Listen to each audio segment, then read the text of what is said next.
Those of you who follow me on Facebook and on Twitter will know my stance on religion-based bigotry and gay rights. You'll know that I'm not gay myself, but stand with all lesbian and gay people in their efforts to challenge the mainstream Christian churches in their teaching that being gay is a sin against both God and society. Along with many other Christians, I've made it my purpose to expose this kind of false religious application of the Bible every time I can confront it, either face-to-face, in print, or in the media. It has continued to sadden me, even in the United Kingdom, that the strict religious fundamentalism of the United States is being patterned and repeated in so many of our own churches today.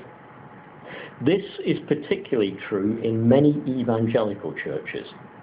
I have a copy of an email from an evangelical church in Cambridgeshire expressing their incredulity that gay people are even allowed to minister in the more liberal Christian churches. The author of the email says it would never happen in their congregation. I have known several gay clergy over my time, and they have all been simply fantastic at their pastoral duties, and they have helped me in ways for which I will forever be grateful. I find such closed-minded attitudes hardly an expression of a desire for all people to use their gifts within ministry.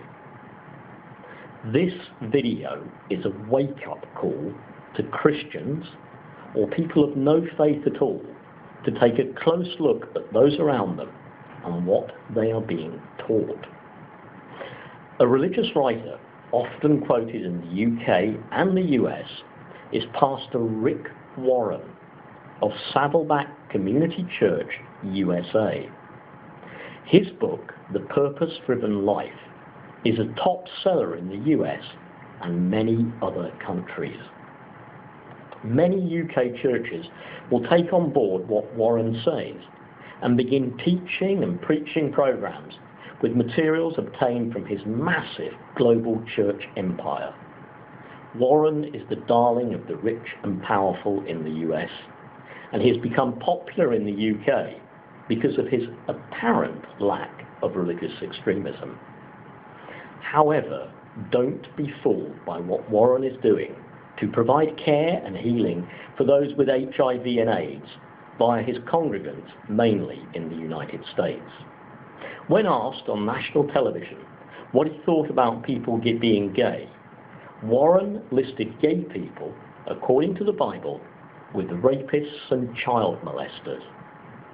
Having used the standard New Testament clobber passage, Warren then went on his website not to retract, but to re-envision this aspect of church policy. It would seem that Warren wants to care for gay people in this life, but assures them nonetheless they will burn in hell if they don't change who they are. Something that anybody would realize is not only wrong to ask, but simply impossible to do. As a counter-argument to so much of this religious hatred, I want to say a few things quite clearly and briefly. Don't accept the justification used by certain Christians that you must love the sinner but hate the sin. In some cases, it might be right to suggest love the faith but hate the faithful in this respect. This is a faith-based cop-out. It allows the more extreme actions against gay people to persist and not only judges them, but forces them to conclude that their very nature must be a sin or a fault. Despite how these people spin it, however often they drag up ancient biblical texts, ex-gay therapies, invoke this or that superstition or fake science, they are wrong and are harming people whom we are called to love as brothers and sisters before God. I will end by reading you I will end by reading just what harm one passage of Scripture can do to an ordinary human being. In this case, a young gay man in the United States, when it is quoted against the very self God created him to be. You find it in Dr Mel White's book, Stranger at the Gate, To Be Gay and Christian in America. I would urge you to obtain and read a copy of this autobiography of a good Christian man. You can also Google Soul Force for more details and how to subscribe.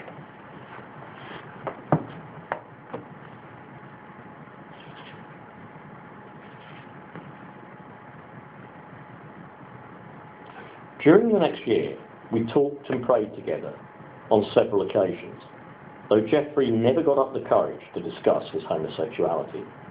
It seemed fairly apparent that he too was struggling to overcome his sexual orientation. Maybe his guilt over masturbation was his primary concern. Either way, the silence, the misinformation, the threat of divine wrath hanging over Jeffrey's life took a terrible toll on this sensitive young man. On the surface, Jeffrey was just another one of those best little boys in the world. He was a gifted singer, a star tennis player, and he often performed in dramatic skits for our World of Youth weekly television series. But just beneath the surface, Jeffrey was doubled over in emotional anguish. No one had any idea how depressed Jeffrey was.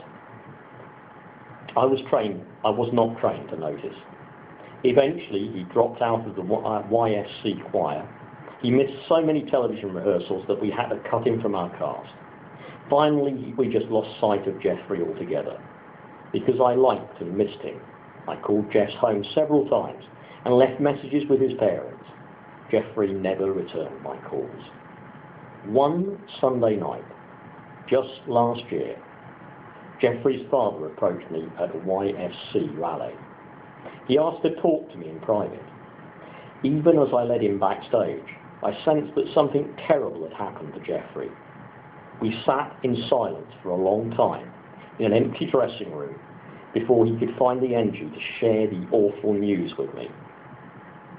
Jeffrey, he said, is in the state hospital at Salem. He paused again and began to weep bitterly. I don't remember ever before hearing a grown man cry with such force. His body shook between heart-wrenching sobs, and he said, "I'm sorry," to himself, Jeffrey, or God, over and over again. Finally, he got control enough to blurt out the tragic news. Jeffrey cut off his own testicles with a razor blade, he cried. We don't know why. He almost killed himself, and we still can't understand it. I'm his father, and he's a stranger to me. He always spoke highly of you. Can you help his mother and me understand what we did wrong? I knew that Jeffrey's father was an evangelical pastor who often travelled to distant cities to conduct evangelistic crusades. I met his mother only once. She was a quiet, sincere, and ordinary person, according to Jeffrey, strict with him and his two older sisters because their father was often gone.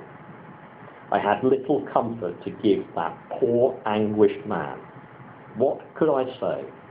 There was no way for me to know what really happened on that desperate night when Jeffrey emasculated himself, nor could I know what happened in Jeffrey's life during the weeks, months, and years before that dreadful act. I leave you with that story. It's only brief, but I hope you will consider it in depth and in detail. We're all made in the image of God, I would agree, but certainly there is nothing wrong with being gay, and that's the harm it does when you teach it to others.